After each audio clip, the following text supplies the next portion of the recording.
요한계시록 39번째 시간입니다. 마지막 추수와 심판이라는 제목으로 요한계시록 14장 14절에서 20절까지 말씀을 전하도록 하겠습니다. 이제 저희가 막강극이 요번 시간으로 이제 끝납니다. 이제 다음 시간부터는 7대접의 재앙을 저희들이 살펴보게 될 텐데, 우리가 좀 생각해야 될 것이 있다고 했죠. 뭐냐면은 이 재앙의 순서들은 시간적인 순서를 가리키고 있는 것이 아니라 이 시간을 떠나서 이 인류 역사 전체의 어떤 묵시적인 그림을 중복적으로, 그러니까 점차적이고 확장적인 형태로 보여주는 거라고 제가 말씀을 드렸었습니다. 그러니까 이 사건이 중첩되어 있는 거죠. 그러니까 이 묵시적인 역사, 하나님의 구원사에서 하나님의 백성을 구원하고 악인들을 심판하게 되는 이 구원사적인 역사 가운데 깔려있는 이 맥락이 세 가지 시선을 통해서 우리에게 제시되는 거고, 이제 그 마지막 시선인 대접의 재앙만이 남아있는데, 이 인봉의 재앙, 그리고 또 나팔 재앙, 이 사이의 막간극이죠. 그리고 이제 대접의 재앙으로 넘어갈 때에 그 막간극으로서의 마지막 시간이 오늘 본문입니다. 여러분들, 이 막간극이 이어지는 스토리였다는 걸 여러분들 기억하시죠? 그게 뭐냐면은 대적이자 예수님을 먹으려고 했던 적 그리스도가 그것에 실패하고, 예수님은 승리하시고 왕이 되셨고, 대신에 교회를 공격하려고 하나 교회 역시 하나님의 온전한 보호와 지킴 아래서 잘 양육받게 되고, 그럼에도 불구하고 거기에 속은, 짐승과 용에게 속은 수많은 땅에 속한 자들이 그것을 경배하고 우상을 따라다니면서 결국 하나님을 믿고 예수 그리스도의 이름과 증거를 가진 사람들을 핍박하게 되는 그런 이야기들을 저희들이 봤습니다. 그러나 그런 모든 일들 끝에는 이제 이런 모든 혼란들을 마치 첫창조 때 모든 혼란을 질서로 정리하셨던 것처럼 우리 하나님의 형상으로서의 인간들 사이에 퍼져 있는 이 굉장한 혼란들, 그러니까 하나님의 형상이 용의 형상이 돼버리고 짐승의 형상이 되는 것처럼 따라가는 듯한 이런 혼란들을 단숨에 정리하고 질서 가운데로 가지고 오실 예수님의 마지막 구분의 심판이 오늘 본문이라는 거죠. 그러니까 이거는 예수님이 재림하셨을 때의 그림이고요. 이게 무슨 마지막 추수의 때가 있어가지고 우리가 지금 마지막 추수의 때니까 사람들을 막 건져 올려야 되는 그런 개념이 아니라, 정말로 예수님이 하나님의 영광 가운데서 이 땅을 참으로 구세주의 그 영광을 가지고, 또한 심판주로서의 모든 권세를 가지고 이 땅 가운데 오게 됐을 때 일어나는 일이 바로 오늘 본문에서 벌어지는 일이라고 볼 수 있습니다. 먼저 오늘 본문을 크게 우리가 두 가지로 쪼개서 보면은 14절에서 16절까지를 한 챕터로 보고 17절에서 20절까지를 이제 두 번째 챕터로 한번 보도록 하죠. 그래서 먼저 14절에서 16절까지는 예수님이 하나님의 백성들, 즉 주 예수 그리스도의 길을 따르고 예수 그리스도의 이름을 지켰던, 그러니까 여러분들 이 일곱 교회에, 계시록 1장에 일곱 교회에 이제 편지를 보내잖아요. 거기에서 그 일곱 교회 말미에 항상 이런 식으로 얘기를 했었죠. 그러니까 이기는 자들이 항상 나와요. 그건 보통 예수님에 대한 믿음을 끝까지 지키고 있는 자들이죠. 이제 그 자들을 주께서 익은 열매로서 거두어 가시는 게 전반부의 내용이고요. 후반부의 내용은 뭐냐면은, 포도나무는 포도나무인데 땅에 속해 있는 가짜 포도나무들, 그러니까 우리가 참 포도나무가 아니라 좀 약간 복음서적인 언어로 얘기하자면은, 참 포도나무가 아니라 돌포도나무에 속하는 그들, 열매가 있으되 땅의 열매를 맺은 자들, 하늘에 하나님의 그 하늘 창고에 재산을 쌓은 자, 그리고 하나님 백성으로서 하나님 앞에서 자신의 열매를 맺은 자가 아니라 땅에 속하여서 용과 짐승 앞에서 열매를 맺은 자들, 이 자들은 성 밖에 쫓기어 하나님의 진노 가운데 짓이겨지게 되는 그런 모습을 이제 두 번째 챕터에서 보여주고 있죠. 그러니까 여기서 보이는 건 뭐냐면은 명백한 구분이에요. 명백한 구분. 그러니까 예수님이 복음서에서 이런 그 비유로 말씀하셨던 결국 알곡과 가라지를 구별하시는 그런 장면들, 그리고 또한 하나님의 우편에 서는 자, 그리고 왼쪽 편에 서는 자로 구별하는 하나님의 백성들과 그리고 이 땅에 속한 백성들을 구별해내는 참 의인과 하나님 앞에서 거짓된 자들을 구별해내는 그런 장면이 오늘 본문에 똑같은 맥락으로 펼쳐지고 있는 거고, 이게 뭐냐면은 이 역사 끝에 일어나게 될 지금 이 옛세대의 역사를 우리들이 살아가고 있는 거죠. 하나님 나라가 완전히 오지 않기 때문에 우린 지금 중첩의 시대입니다. 옛 역사와 새 시대로서의 하나님 나라가 중첩된 상태, 그러니까 예수님의 초림부터 재림 사이의 시기죠. 그때를 우리들이 살아가고 있는데, 어쨌든 이 옛 시대가 완전히 정리될 때는 무슨 일이 일어나느냐? 바로 옛 시대에 속한 자, 세상에 속한 자, 바벨론에 속한 자, 그리고 새 시대에 속한 자, 하나님 나라에 속한 자, 특별히 예수 그리스도 안에 속한 자들이 구별되는 일이 분명하게 일어나게 되고, 그 이후로 이제 완전히 하나님 나라의 새 시대가 열리게 된다라는 것을 오늘 본문에서 보여주고 있는 겁니다. 그러니까 여러분들 생각해 보시면은요, 마지막 추수 장면을 이렇게 배우신 분들도 있을 거예요. 교회에서 이거는 특정한 시기를 장기간 동안 가리키고 있는 것으로 여러분들이 생각할 수도 있는데, 그러니까 지금이 마지막 때고 마지막 추수의 때고 뭐 그런 식으로 생각하는 분들이 있을 수도 있는데, 이거는 예수님 앞에서 단숨에 그리고 한 번에 일어날 일로 여러분들 보시는 편이 주의적으로 더 옳을 것 같습니다. 자, 먼저 그러면은 첫 번째 챕터에 해당하는 14절에서 16절을 보죠. 자, 여기서 보면은 우리가 계시록에서 계속해서 영광스러운 주 예수님을 설명할 때, 하나님의 현현으로서의 주 예수를 설명할 때 자주 등장했던 구름 위에, 흰 구름과 함께 구름 위에 앉아 있는 인자 같은 이를 대동시키고 있어요. 이건 뭐냐면은 예수님이죠. 예수님을 얘기하고 있는데, 하나님의 현현으로서 하늘 영광을, 성육신을 할 때는 그 하늘의 영광을 가리신 상태잖아요. 그런 것이 아니라 하나님의 그 자체의 영광을 드러내시고 있는 예수님을 얘기를 하고 있습니다. 그런데 이 예수님이 앉아 계시죠. 그런데 그분이 외형이 어떠냐면은 머리에 금 면류관이 있어요. 그러니까 이거 왕이죠. 이 왕적인 권세가 지금 어떻게 이루어질 거냐면은 판관으로서, 재판장으로서 모든 일을 시시비비를 가릴 수 있고, 또한 상을 줄 권세도 있고요. 처벌을 할 권세도 있는 분으로서 등장하는 그런 권세를, 하늘 왕을, 하나님 나라의 권세를 가진 것이 금면류관입니다. 그리고 그 손에는 예리한 낫을 가지고 있다라고 표현을 하고 있습니다. 그럼 이게 다 상징 언어일 거 아니에요.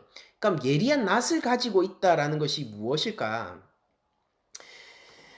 그건 바로 예수님이 자주 얘기하셨던 추수를 하는 것으로 하나님의 백성을 모으는 그런 언어들, 그리고 또한 요엘서, 특히 요엘서 3장에 나오는 언어들을 지금 요한이 리메이크 해가지고 예수님의 손에 낫이 들린 것으로 표현을 하고 있거든요. 그 관련 본문들은 하나하나 시간이 갈수록 한번 살펴봅시다. 예리한 낫을 가졌다. 이것은 이제 아주 날카롭게 그리고 엄밀하게 추수할 자를 추수하신다라는 의미인 거예요. 그냥 낫이 아니라 예리한 낫이기 때문이죠. 자, 그렇게 예수님이 계신데요. 영광 중에 추수할 준비를 다 끝내놓고 아주 예리하고 날카롭게 구별을 하실 준비를 해놓은 다음에 영광과 권세 가운데 좌정에 계시는데 또 다른 천사가 성전으로부터 나옵니다. 그러니까 성전으로부터 나온다는 이 장면에서 여기가 예루살렘, 하늘의 예루살렘이라고 여러분들 생각하시면 좋을 것 같아요. 그리고 이 장소가 바로 하나님이 성부 하나님이 좌정하시고 계신 곳으로 요한계시록은 줄곧 표현했었죠. 이런 맥락들을 한번 생각하면서 오늘 본문을 따라가 보도록 하죠. 자, 또 다른 천사가 성전으로부터 나왔습니다. 즉 성부 하나님이 계신 곳으로부터 보냄을 받은 것 같아요. 그렇게 나와서 어떤 일을 벌이냐면은 뭔가를 외치는데 이렇게 하는 거예요.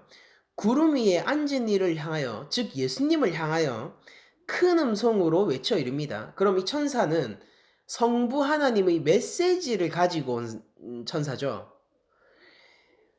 당신의 낫을 휘둘러 거두소서, 땅의 곡식이 다 익어 거둘 때가 이르렀음이니이다 하고, 지금이 바로 추수의 때입니다.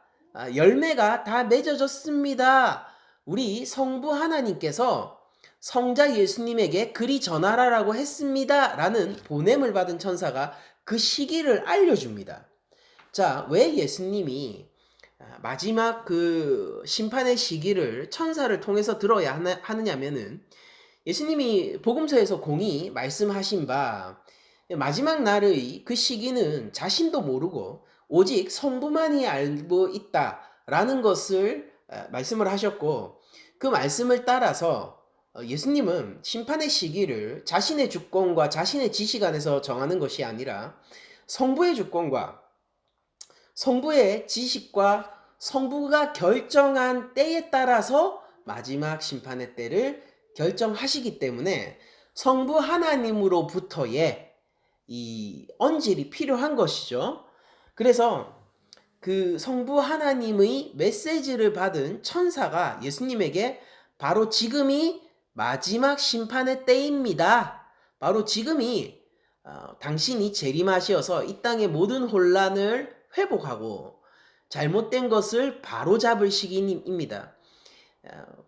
무고하지만은 픽박받았던 자들에게 그 명예를 세워주고 눈물을 닦아주고 상을 줄 시기이면서, 동시에 악을 저지름에도 불구하고 마치 영광과 상이 자기에게 있었던 것처럼 행동하는 자들에게 심판과 하나님의 진노를 보여줄 때입니다 라는 것을 얘기를 해주는 거죠. 이것은 천사의 말이라기보다는 성전으로부터 나온 천사, 즉 성부 하나님의 메시지를 전달하는 모양이라고 보면 될 것 같아요.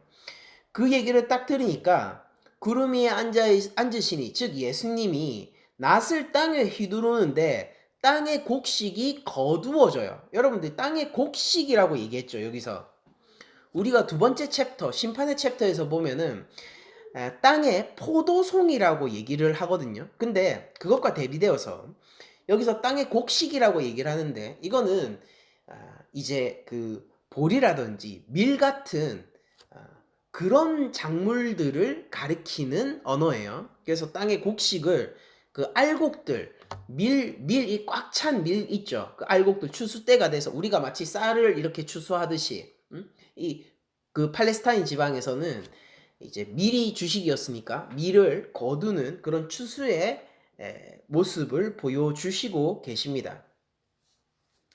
자, 이 그림은요, 사실은 요엘서 3장에서 굉장히 많이 이 영향을 받았는데요. 제가 두 번째 챕터를 읽기 전에 먼저 요엘서를 한번 읽어드릴게요. 한번 따라와 보세요. 요엘서 3장 12절입니다. 민족들은 일어나서 여호사밧 골짜기로 올라올지어다 라고 얘기합니다. 그러니까 모든 민족들이 이제 일어서서 여호사밧 골짜기에 모이라고 해요. 그럼 이거 하나님이 말씀하시는 거거든요. 거기서 무슨 일이 일어날까요? 내가 거기에 앉아서 사면의 민족들을 다 심판하리로다. 그러니까 모든 민족들을, 사면 동서남북이죠. 모든 민족들을 다 심판할 거라고 합니다. 구약을 보면은 추수에 대한 이미지 이런 것들은 많아요. 열매를 거두는 이미지 이런 것들은 많지만은 낫을 사용하는 추수, 낫이라는 단어가 들어가는 본문이 요엘서가 유일한데 요엘서 3장 13절이 그렇게 온 동서남북 온 사면의 민족들을 모아놓고 뭐라고 얘기를 하느냐면은 너희는 낫을 쓰라 이렇게 얘기해요. 낫을 쓰라. 그럼 이 낫이 뭐 어떻게 하느냐? 곡식이 익었도다 라고 얘기를 합니다. 그래서 낫을 써서 곡식이 익어서 그거를 추수하는 듯한 암시를 주고 있어요. 본문이 요엘서 본문이. 그러면은 그렇게 곡식이 익어서 낫을 쓰면은 우리 계시록에서는 제가 방금 낫을 써서 추수하는 것은 하나님의 백성을 예수님이 자기 안에 속한 자들을 하늘로 데려가는 하늘 창고로 데려가는 그림이라고 제가 말씀을 드렸는데 즉 구원의 그림 그리고 하나님 나라 백성으로서 이제 완전히 확정되는 그림이라고 제가 말씀을 드렸는데 요엘서는 이걸 심판의 그림으로 씁니다. 그러니까 계시록은 요엘서 플러스 더 많은 이미지가 섞여 있는 거예요. 자, 너희는 낫을 쓰라 곡식이 익었도다. 그 다음에 바로 이어서 나오는 게 와서 밟을지어다. 포도주 틀이 가득히 차고 포도주 독이 넘치니 그들의 악이 크미로다. 사람이 많음이여 심판의 골짜기에 사람이 많음이여 심판의 골짜기에 여호와의 날이 가까움이로다 라고 얘기하면서 여호와의 날이 가까울 때 무슨 일이 벌어지냐면은 낫을 들고 곡식을 베어서 포도주 틀에 넣고 가득히 악한 자가 너무 많은 거예요. 그래서 가득히 채워 넣어서 발로 밟아서 지디기는 장면을 요엘서에서 얘기하고요. 요엘서에서는 낫을 들고 곡식을 베는 이 추수의 장면과 포도주 틀에 이 악인들을 놓고 지디기는 장면이 모두 심판의 뉘앙스로 쓰였습니다. 그렇죠? 그렇게 쓰였어요. 그런데 왜 제가 첫 번째 챕터에서 나오는 예수님이 이 낫을 가지고 추수를 하는 장면이 심판의 그림이 아니라 구원의 그림이라고 얘기를 하냐면은 물론 몇몇 학자들은 이 첫 번째 챕터도 심판의 그림이고 이중적으로 더욱 더해져서 더 강한 심판을 점층적으로 보여준다. 두 번째 챕터에서 그렇게 보여준다. 이렇게 주장하는 학자도 있지만은 제 생각에는 그거보다는 첫 번째 챕터는 확실히 구원의 이미지가 맞는 것 같습니다. 왜냐하면 예수님은요 자신의 공생의 기간 동안에 이와 관련된 여러 가지 말씀을 하셨기 때문이고요. 그리고 마태복음 13장 37절을 보면은 심지어 이 땅의 곡식이잖아요. 땅의 곡식을 최초로 뿌리신 이가 바로 예수님 자신이라고 스스로 얘기를 하시기도 하거든요. 그러니까 여기서 알곡을 거두는데 알곡이 되도록 씨를 뿌리신 분도 예수님이라고 마태복음 얘기하고 있습니다. 마태복음 13장 37절 씨 뿌린 자의 비유를 쭉 얘기하시고 제자들이 물어보니까 거기에 대해서 해석을 해주시는 장면인데 그 해석 말미에 이렇게 얘기해요. 대답하여 이르시되 초반부에 이렇게 얘기하십니다. 대답하여 이르시되 좋은 씨를 뿌리는 이는 인자요 라고 얘기하면서 씨가 하나님의 말씀인데 그 씨를 뿌리는 사람은 인자다 라고 얘기를 합니다. 그러니까 이 씨가 알곡이 될 거 아니에요. 하나님 나라에 대한 예수님의 여러 가지 비유를 보면요. 이 겨자씨 한 알이 큰 나무로 성장하고 이 작은 것들이 생명력을 얻어서 하나님 나라가 번창하게 되는 그런 형태의 비유가 많은 하나님 나라 확장과 관련된 비유가 굉장히 많죠. 예수님의 비유가 한데. 근데 그 모든 일을 시작한 최초의 분이 누구냐면은 예수님인 거예요. 스스로 말씀하시기를. 그러니까 이 인자 같은 이가 계시록에 앉아 있는데 예수님은 공생의 기간 동안에 이 알곡을 최초로 알곡되게 씨앗으로 뿌리신 이도 인자다라고 선언을 하시고 계신 겁니다. 자, 그리고 계시록 안에서 보면은요. 인자는 언제나 어떤 의미로 쓰이냐면요. 심판주로서 쓰이는 것이 아니라 이 하나님 나라 백성들을 품고 그들의 왕으로서 등극할 때 인자라는 표현을 써요. 하나님 앞에서 다니엘서 인자에 대한 그 구약 그림이 다니엘서에서 나오는 거잖아요. 다니엘서에서 인자가 어떤 분이었습니까? 하나님 앞으로 올라가서 영원한 하나님 나라의 권세를 받은 이가 인자였죠. 근데 계시록에서는 그 인자가 언제나 하나님 백성들을 구원하고 하나님 백성들을 자신 품 안에 품어서 그들을 지키는 분으로서 소개를 할 때 인자라는 말을 씁니다. 그러니까 여기서 첫 번째 그림을요. 심판의 그림으로 보려면은 요한계시록에서 유일하게 인자를 심판이라는 이미지와 결부를 시켜야 돼요. 그러니까 그것보다는 조금 구원의 이미지가 더 좋지 않느냐. 그리고 요엘서의 그림을 요한이 그대로 계승한 것이 아니라 그것을 비틀어서 리메이크를 했다라고 보는 것이 좋지 않느냐. 라는 것이 이 일반 복음주의 진영 학자들의 아주 다수의 의견인 것 같습니다. 저 역시 그것을 따르고 있고요. 자, 그러면은 세례 요한도 이와 비슷한 이야기를 했어요. 뭐냐면은 마태복음 3장 7절 이하를 제가 한번 읽어드릴게요. 요한이 많은 바리새인들과 사두개인들이 세례 베푸는 대로 오는 것을 보고 이르되 독사의 자식들아 누가 너희를 가르쳐 임박한 진노를 피하라 하더냐라고 하면서 하나님의 심판을 누가 피하라고 했느냐라고 하면서 세례받으러 온 이 바리새인과 사두개인들에 향하여서 비난을 하게 되는 장면이 나옵니다. 그러면서 요한이 이렇게 선언을 해요. 그러므로 회개에 합당한 열매를 맺고 라고 했죠. 자, 열매를 맺으라고 했습니다. 어떤 열매? 회개에 합당한 열매요. 속으로 아브라함이 우리 조상이라고 생각하지 말라. 내가 너희에게 이르노니 하나님이 능히 이 돌들로도 아브라함의 자손이 되게 하시리라. 이미 도끼가 나무 뿌리에 놓였으니 좋은 열매를 맺지 아니하는 나무마다 찍혀 불에 던져지리라. 불에 던져져요. 여러분 두 번째 챕터에서 이 불을 관장하는 천사가 나옵니다. 여러분들 요한이 지금 불에 찍혀 던져지는 게 하나님이 진노 속으로 던져지는 것으로 표현하고 있죠. 심판 가운데로 던져지는 것을 표현하고 있는 거예요. 누가요? 회개에 합당한 좋은 열매를 맺지 아니하면요. 계속 읽겠습니다. 마태복음 3장 11절. 나는 너희로 회개하게 하기 위하여 물로 세례를 베풀거니와 내 뒤에 오시는 이는 나보다 능력이 많으시니 나는 그의 신을 들기도 감당하지 못하겠노라. 그는 성령과 불로 너희에게 세례를 베푸실 것이요 라고 얘기를 합니다. 여러분들 이 장면 이후에 예수님이 세례받으러 나오세요. 근데 요한은 이미 그 전에 성령으로 세례를 주실 분에 대한 선언을 합니다.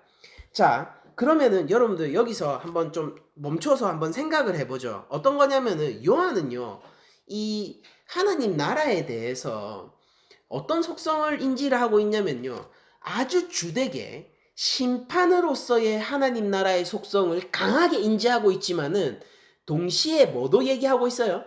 구원으로서의 하나님 나라도 인식하고 있죠.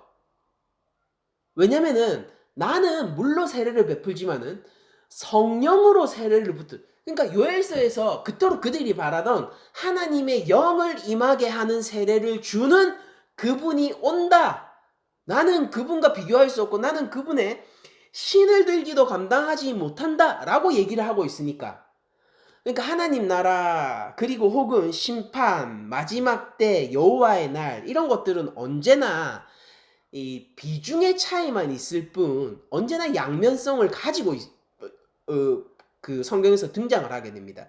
한편으로는 심판의 이미지요. 한편으로는 구원의 이미지인 거죠. 그러니까 오늘 요한계시록도 구원과 심판의 이미지가 양면적이지만은 이 동전의 양면처럼 서로 다른 모양이지만 그러나 하나로서 설명되어지는 본문이라고 보시면 될 것 같아요. 자, 요한이 그런 식으로 얘기를 해놓고 마태복음 3장 12절을 보면은 이 이야기의 끝에 이런 말을 덧붙입니다. 한번 잘 들어보세요. 손에 키를 들고 자기의 타작마당을 정하게 하사 알곡을 모아 곡간에 들이고 쭉정이는 꺼지지 않는 불에 태우시리라 라고 얘기하면서 하나님이 이 분류 작업을 하실 거다라고 얘기를 해요. 그러면은 분류 작업을 할 때 알곡에 해당하는 자들은 누구겠습니까? 그들은 바로 회개에 합당한 열매를 맺는 자고 불과 성령으로 세례를 받은 자예요. 그쵸? 한마디로 뭡니까?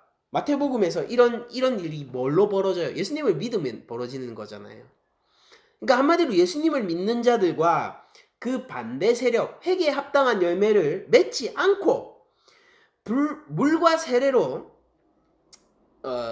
그 성령의 세례를 그 받지 못하는, 그 물이 아니라 불이죠.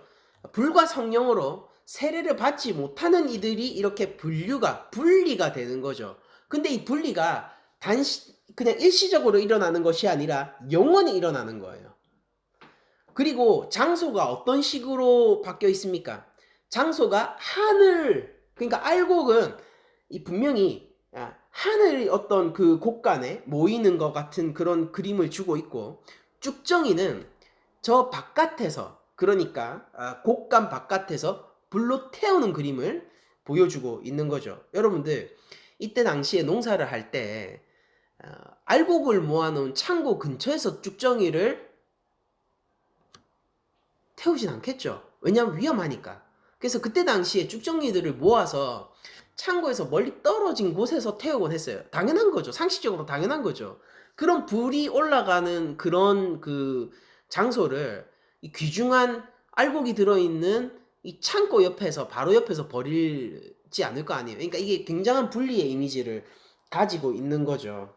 그리고 이런 마지막 때에 있는 이중적인 그림이 오늘 본문에도 영향을 미쳐서, 요엘서는 분명히 낫을 써서 곡식을 거두는 것과 포도주 틀에 넣고 지디기는 것이 둘 다 진노의 그림으로 쓰였으나, 여러 가지 정황상으로 봤을 때 그 두 가지 그림을 받아서 요한은 한쪽은 구원의 이미지, 그리고 또 한쪽은 요엘서처럼 심판의 이미지를 그냥 계승하는 것으로 리메이크한 것 같아요. 자, 그래서 우리가 이 본문을 일단은 예수님이 마지막 때가 되면은 실수치 않고 아주 날카롭게 구별을 하시는데, 먼저 누구를 챙기신다고요?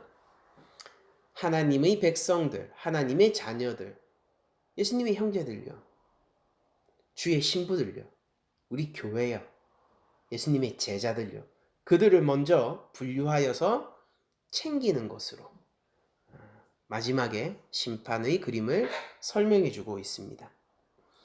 자, 그러면은 예수님이 낫을 가지고 있었는데, 우리가 두 번째 챕터로 가면은 낫을, 예리한 낫이에요. 이것도 예리한 낫을 또 가지고 있는 사람이 나오는데, 이게 예수님이 아니라 다른 존재예요. 그러니까 이런 것들을 봐도 그 첫 번째 챕터와 두 번째 챕터의 어떤 그 무게감이나 이 그 명백한 뉘앙스의 구분을 많이 두려고 하는 요한의 글쓰기 방식을 알 수 있거든요. 똑같이 그 심판의 이미지를 얘기하고 있는 것 같지는 않습니다, 여러모로. 아무튼 요한계시록 14장 17절을 보면은 또 다른 천사가 하늘에 있는 성전에서 나와요. 그러니까 이 천사는 예수님에게 때가 이르렀습니다, 땅에 곡식들, 그 알이 꽉 찬 그 밀들을 거두어 드려주세요 라고 외친 천사는 또 다른 천사예요. 그 하늘에서 있는 성전에, 그러니까 하나님으로부터 파송을 받고 하나님으로부터 보내받은 이 천사는 뭘 가지고 있냐면은 예리한 낫을 가졌어요. 여러분들, 예리한 낫의 상징적 언어가 뭐였죠? 아주 날카롭고 엄정하게 분리하는 거였죠. 거두어 드리는 거예요. 그러면 이 천사는 거두어 드릴 거예요. 근데 어떻게 거두어 드리냐? 예수님은, 인자는 거두어 드릴 때 당연히 자기 품 안에 하늘 창고에 거두어 드리겠지만은, 이 천사는 어디로 거두어 드릴 거냔 말이에요. 이 천사도 마치 예수님처럼 하늘 창고로 자신이 거둔 이 열매들을 가지고 갈까요? 이 날카로운 낫으로 이들을 싹, 이제 그들이 맺은 열매대로 판단해 주기 위해서 그들의 열매를 싹 베어가지고 모을 텐데, 이 모여진 이 열매들은 이 천사가, 주님이 아니라, 주님이 직접 거뒀죠, 첫 번째 그림은. 근데 이 천사가 거둔, 분명히 예수님이 거둔 열매와는 다른 그 주체가 거둔 열매예요. 이 천사가 거둔 열매들은 과연 어떻게 되는 걸까요? 본문은 이렇게 얘기합니다. 18절 또 불을 다스리는 다른 천사가 제단으로부터 나와. 여러분들 천사들이 지금 어디서 계속 나왔었습니까? 성전에서 나왔어요. 제단도 성전 안에 있는 거잖아요. 맞죠? 그런데 왜 불을 다스리는 천사는 성전에서 나오는 것으로 표현하지 않고 제단에서 나왔다라고 똑같은 장소에서 나온 것임에도 불구하고 다른 언어로 썼을까요? 제단은 뭐 하는 곳이죠? 죄가 다스려지는 곳이잖아요. 맞죠? 여러분들 짐승이요. 짐승이 옛 구약 백성들은 제사법이 이렇죠. 짐승이 있으면 흠이 없는 짐승이 있으면 그 짐승에게 죄를 전가하죠. 내가 안수하는 거예요. 왜냐하면 축복의 이건 안수가 아니라 죄의 전가의 안수입니다. 그렇게 하면은 내가 죽여가지고 이 부위별로 각을 뜨면은 제사장이 그 내가 죽이고 부위별로 각을 뜬 그 짐승을 데려다가 번제단에 놓아요. 제단 위에서 놓아서 뭘 합니까? 불살라요. 왠지 아세요? 죄가 있으니까요. 제단은 기본적으로 하나님이 죄를 해결하는 곳인데 왜 거기서 죄가 해결되냐면은 죄에 대한 엄정한 심판을 하시기 때문에 죄가 해결되는 거예요. 다만 우리의 죄가 제단 위에서 해결되는 것은 거기에 올라가니가 내가 아니라 다른 무흠한 짐승이 제물이 대신 올라가니까 내 죄가 해결되는 거고, 제단의 역할은 기본적으로 하나님이 죄를 처리하시고 심판하시는 장소입니다. 맞죠? 그러면은 그 제단에서 불을 다스리는 천사가 나왔다라는 건 뭡니까? 죄를 불사르는, 이 상징 언어잖아요. 죄를 불사르는 하나님의 엄격한 심판과 진노를 떠올리게 하죠. 그러니까 하나님의 진노와 엄격한 심판 같은 것들을 담당하고 있는 천사 같은 느낌이 들잖아요. 그 천사가 똑같이 성전임에도 불구하고 제단으로부터 나와서 예리한 낫을 가진 자를 향해서 이렇게 외칩니다. 그러니까 예수님도 낫을 가지고 스타트 하면 스타트 했어요. 그쵸? 똑같이 이 천사도요, 낫을 들고 있는데, 예리한 낫을 들 천사도 있는데, 하나님으로부터 보내어진 하나님의 진노를 품고 있는 천사가 하나는 그 죄 있는 짐승이 죄 가운데서 불로 소멸되는 바로 그곳으로부터 나온 천사가 이제부터입니다. 스타트 하면은 그때부터 시작하는 거예요. 여러분들 이거 그러니까 동시간에 벌어지는 일이라고 볼 수 있어요. 동시간인데 두 주체가 있는 거예요. 한 주체는 뭐냐면은 인자입니다. 예수님입니다.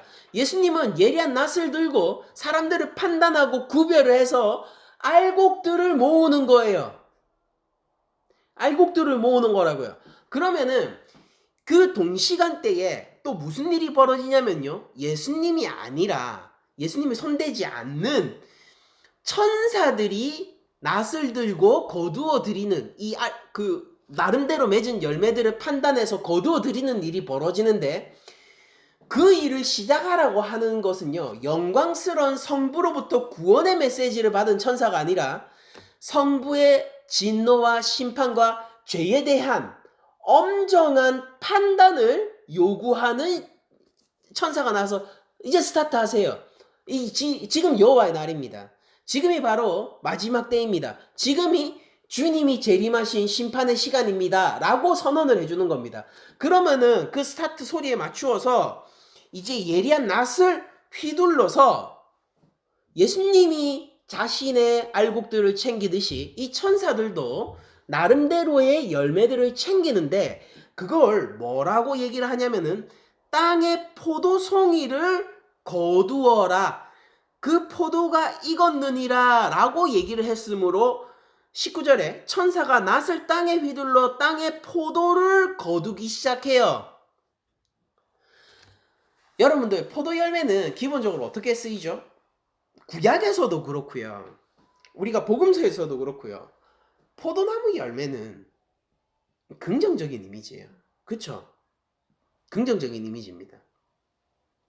근데 여기서 얘기가 진행되는 게 좀 이상하죠? 좀 이상해요. 왜냐면은 땅에 포도송이를 거두었는데 그 포도들이 어디로 들어가게 되냐면은 하나님의 창고, 하나님의 나라가 아니라 진노의 큰 포도주 틀에 던져지게 돼요.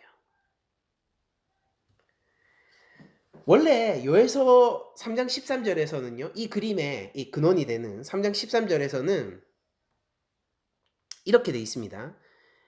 와서 밟을지어다 포도주 틀이 가득히 차고 라고 얘기하면서 포도주 틀이 가득 찬 이미지를 강조하는데, 요한계시록에서는요. 요엘서의 그림을 똑같이 받는 것이 아니라 조금 변주를 해서요. 큰 포도주 틀이다 라고 얘기를 하고 있어요.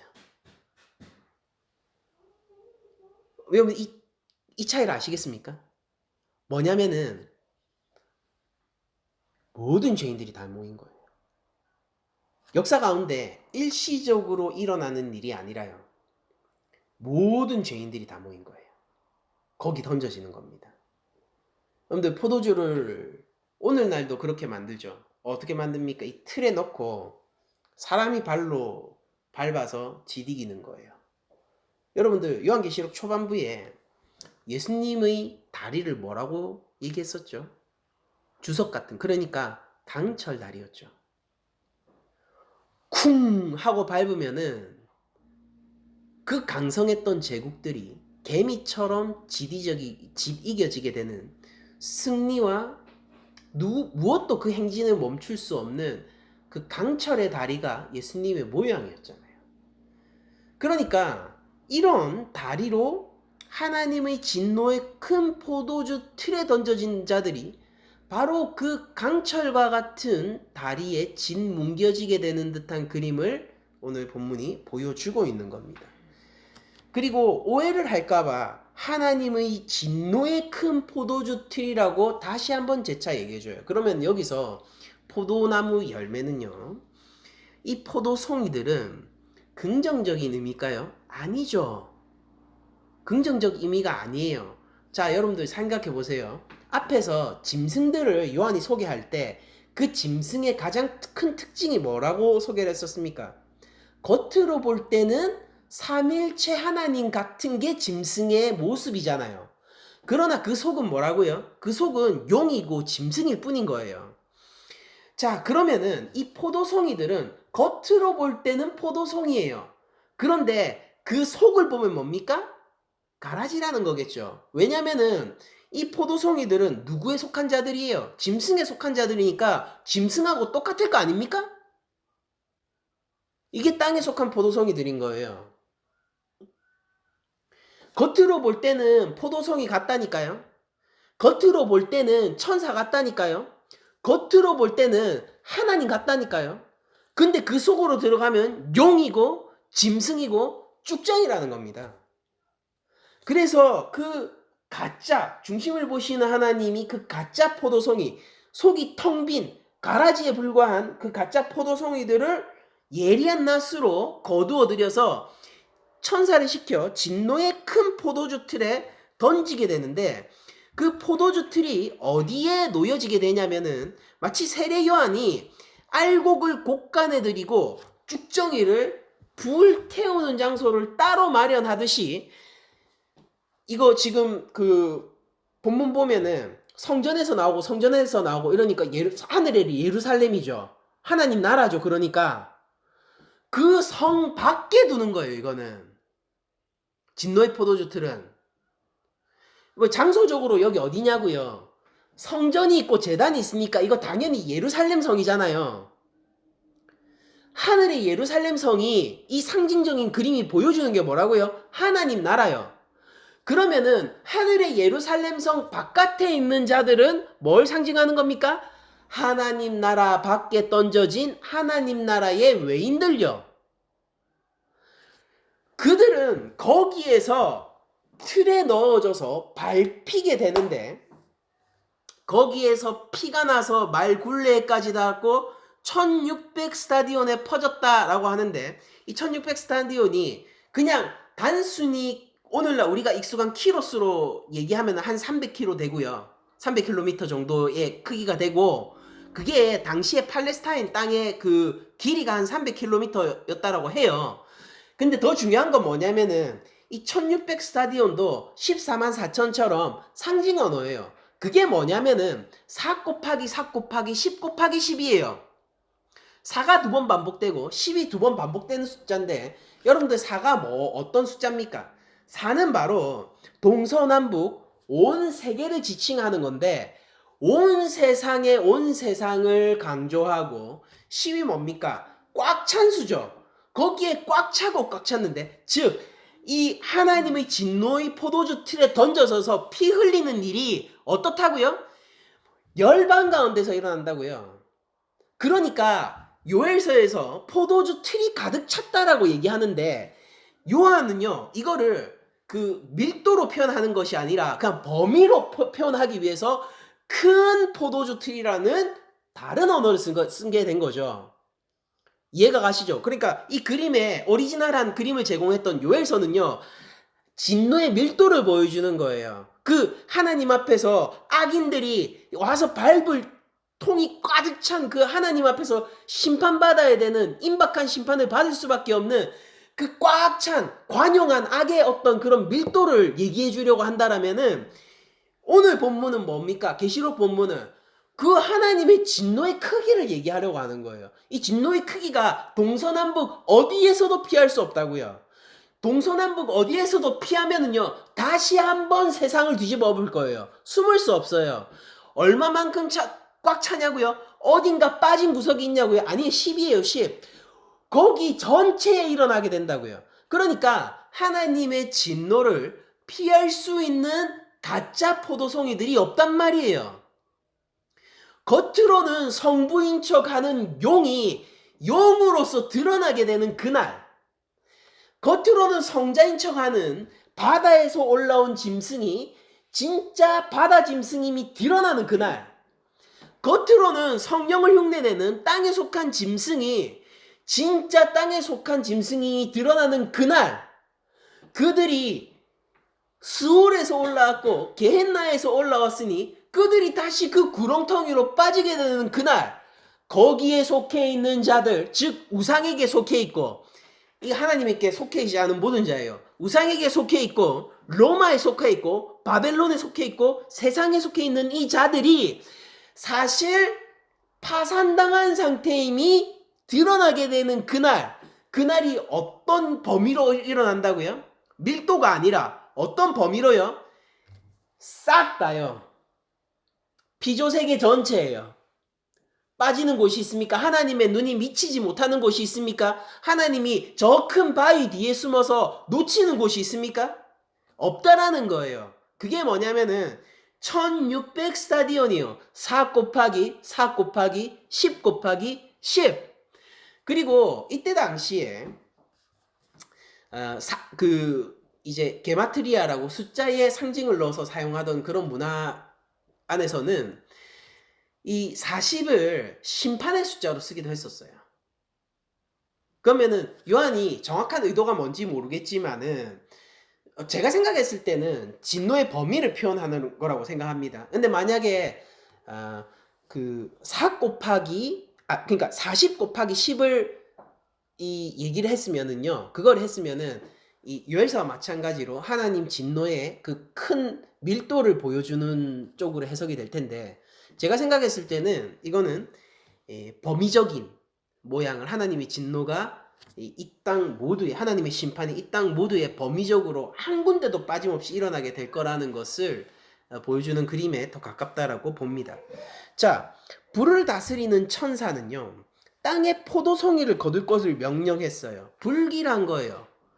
예수님이 낫을 들고 구별을 할 때는 나를 좀 배워주세요 라고, 나를 이제 좀 추수해서 나를 좀 창고에 좀 들여주세요, 하나님 나라에 들여주세요 라고 외치는 일들이 일어나겠지만은, 이 또 다른 천사가 낫을 들고 돌아다니면서 분리하고 거두어 드릴 때는 도망치고 싶어, 피하고 싶어, 이 시기를 늦추고 싶어, 내가 이럴 줄은 몰랐어, 이랬다면 내가 하나님을 따랐지 라는 일들이 벌어지게 될 거라는 겁니다. 여러분들 이사야서에 하나님의 진노를 포도주 틀을 받는 진노로 표현하는 장면이 있는데, 그 하나님의 진노가 얼마나 선홍빛, 핏빛인지 제가 한번 읽어드릴게요. 이사야서 63장 3절입니다. 만민 가운데 나와 함께 한 자가 없이, 그러니까 하나님이 아무도 이 모든 민족 가운데서 내 백성 이스라엘 백성도 있는데 이스라엘 백성 다 포함해서 제사장 나라 다 포함해서 아무도 나와 함께 한 자가 없이, 그러니까 혼자 뭘 하시느냐? 내가 홀로 포도즙 틀을 밟았는데, 온 세계를 심판하시는 하나님의 그림이에요. 이사야서에는 내가 홀로 포도즙 틀을 받았는데 내가 노함으로 말미암아 무리를 밟았고. 뭐예요? 개미가 있으면은 어린아이들이 개미를 손가락으로 하나씩 하나씩 죽이는 것이 아니라 분노로 말미암아 쾅 하고 손바닥으로 치면 무리로 죽죠. 무리를 밟았고 분함으로 말미암아 짓밟았으므로. 여러분들 원래 포도즙 틀에서요, 포도 열매를 놓고 짓밟잖아요. 그럼 무슨 일이 일어납니까? 성경에서 풍요와 은혜로 그리고 상급으로 여겨지는 것의 대표 명사인 포도주가 탄생해야 돼요. 맞죠? 그러니까 이건 포도주를 만드는 과정이란 말이에요. 근데 그렇게 했는데 하나님이 포도라고 하니까, 네가 포도 열매라고 하니까, 그래? 그러면은 너 포도주 되겠네? 하고 넣어보니까, 포도주 틀에 넣어봐서 한번 밟아보니까 무슨 일이 일어났냐면은 얘네들이 포도 열매가 아니었고 하나님의 심판을 받을 죄인에 불과했던 거예요. 그래서 무슨 일이 일어나느냐? 그들의 선혈이, 붉은 피가, 진한 피가 내 옷에 튀어 내 의복을 다 더럽혔으니. 그러니까 하나님이 심판을 하실 때 이들을 짓밟아 버리는데, 왜냐면 그들이 자기 포도 열매라고 주장해서 그런 거예요. 하나님 인격적이시니까 그러면 포도 열매면은 포도주 되겠네 하고 포도주 틀에 넣어서 밟아주니까 얘네들이 아닌데요 해버리는 겁니다. 포도 아닌데요, 살려주시면 안 돼요. 이미 때가 늦었다고요. 그들의 마음의 소원이 이루어졌다고요. 그들이 원하던 대로 포도라고 주장해서 나 포도주 될 수 있어요, 포도주 될 수 있어요, 틀에 넣어주세요. 틀에 넣었다고요. 나 하나님 필요 없어요, 하나님 없이 살게 해주세요. 살게 해줬다고요.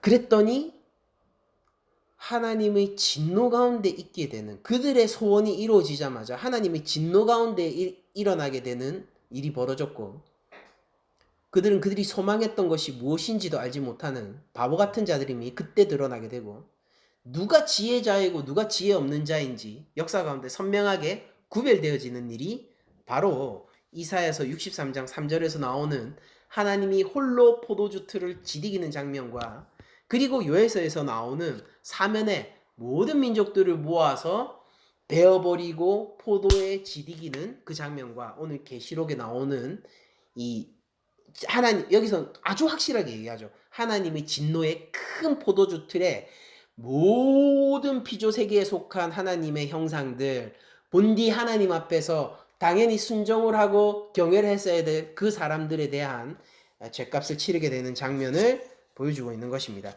자, 여러분들 한번 생각을 해봅시다. 이스라엘이 바벨론에 의해서 멸망하게 됐죠. 그거 하나님이 버리셔서 그런 거 아니에요. 그들이 바벨론을 원했기 때문에 하나님이 거기 던져주신 거예요. 걔네들 누구 섬겼습니까? 바알과 아세라요. 누구의 신입니까? 바벨론의 신이에요.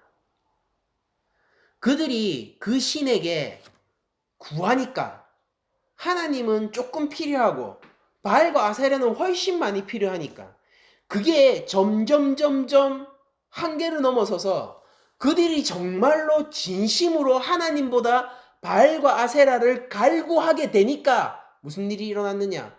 하나님이 그들 소원대로 해줬습니다. 바벨론의 신을 섬기는 그들을 바알과 아세라의 소나기에 던져줬고, 그 결과가 어떻습니까? 참혹하죠. 그들은 성전을 빼앗기고, 그들은 나라를 빼앗기고, 그들은 바알과 아세라를 따랐던 그 길을 후회하면서 스룹바벨 때가 되어서야 성전을 다시 되찾게 됐고, 스룹바벨이 성전에서 처음 얘기한 게 뭡니까?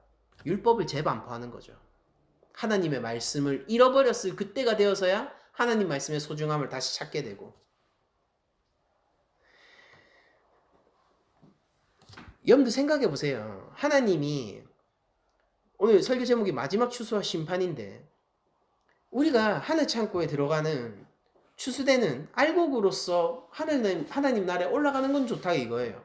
근데 사람들은 하나님이 구원만 하시는 것이 아니라 이렇게 심판을 한다는 것도 동시에 존재하는 것에 대한 반감을 많이 가지고 있습니다. 근데 생각해 보세요. 하나님은 죄인들에게도 인격적으로 대해주시는 겁니다. 포도송이라고 주장하니까 포도송이가 마땅히 화목과 희락과 은혜의 상급의 포도주가 돼야 되니까 포도주 틀에 넣고 밟아주는 겁니다. 우리들은 뭐가 되겠습니까? 포도주가 되겠죠. 근데 이 죄인들은 어떻게 하는 거예요? 포도즙이 흐르는 것이 아니라 피만 낭자한 것이고, 이사야의 선지자의 말에 따르면은 그게 하나님의 옷에 튀어서 그 하나님의 영광스러운 의복도 더럽히는 아주 수치스러운 일이 벌어지게 되는 겁니다.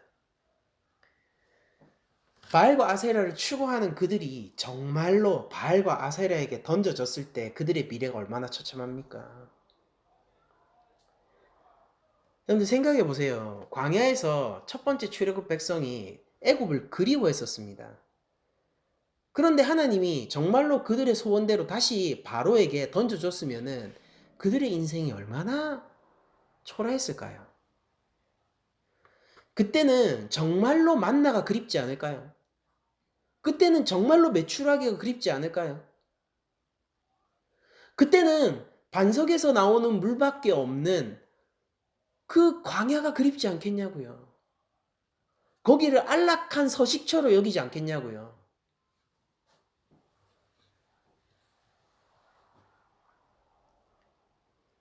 그런데 많은 사람들이 심판의 하나님에 대해서 거부감을 가지고 있는 것을 제가 알고 있어요. 그러나 전 이렇게 한번 얘기해 볼게요. 하나님이 모든 사람의 소원을 들어준다면 어떻게 될까요? 하나님과 관련하여서. 뭐 돈 많이 주세요 이런 소원 말고요. 하나님과 관련한 소원을 이루어준다면 어떻게 될까요? 겉으로 드러나는 것 말고 진짜 그 중심까지 다 아시는 분이, 나보다 나를 더 잘 아시는 분이, 나조차도 모르는 욕망마저 꿰뚫고 계신 그분이 나라는 존재 그대로 어떠한 사심과 어떠한 흔들림 없이 예리한 낫으로 나를 판단하여 내가 원하는 대로 하나님과 관련된 사항을 들어준다면 어떻게 될까요? 누구나 포도송이라고 얘기할 수 있어요.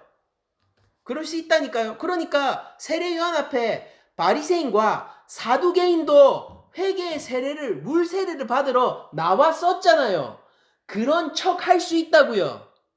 그러나 중심을 보시고 모든 것을 알고 계신 그분이 예리한 낯을 들 때도 그들이 나는 하나님 앞에 회개하고 돌아서기를 원했습니다 라고 얘기할 수 있을까요?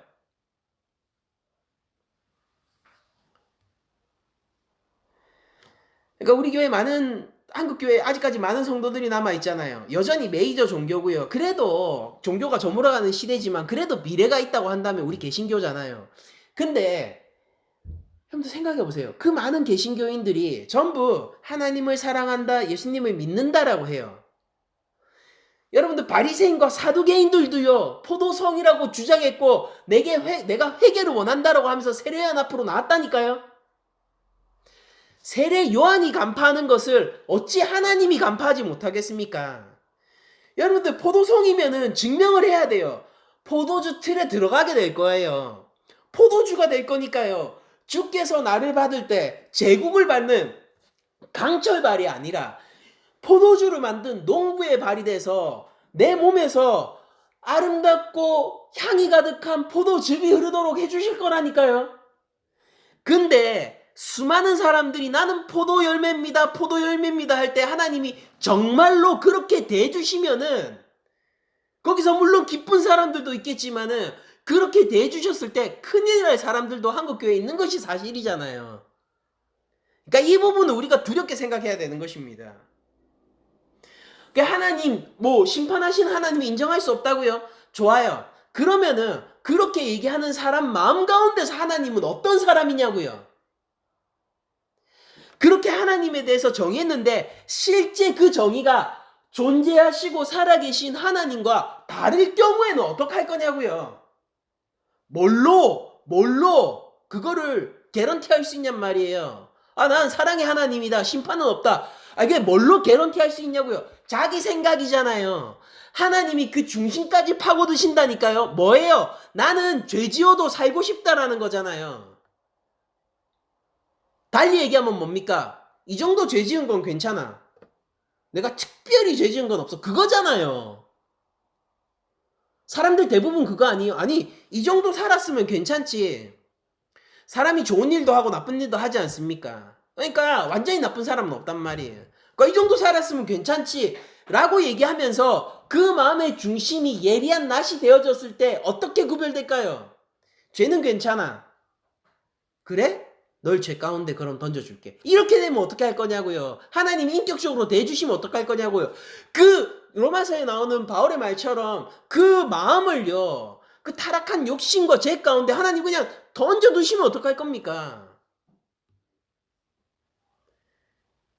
그러니까 포도성이라고 얘기하기 이전에 세례 요한의 경고대로 회개에 합당한 열매를 맺고 불과 성령으로 세례 주시는 예수님을 따라가야 하는 것입니다. 우리가 어차피 구별되어 예리한 낫이요, 결국 우리를 판단하게 될 거예요. 그런데 잘 보세요. 여러분은 인자의 손에 의해서 배임당하기를 원하십니까? 아니면은 그 진노와 불을 담당하는 천사가 선언을 해서 온 낫을 든 천사, 그 천사에게 배임을 당하기를 원하십니까? 추수되는 거예요. 무슨 말입니까? 이동될 거예요. 밭에서 알곡도 있고 가라지도 있어요. 썩은 양식도 있고요. 꽉 찬 좋은 양식도 있어요. 그 밭에서는 썩은 양식이 꽉 찬 알곡을 핍박할 수도 있습니다.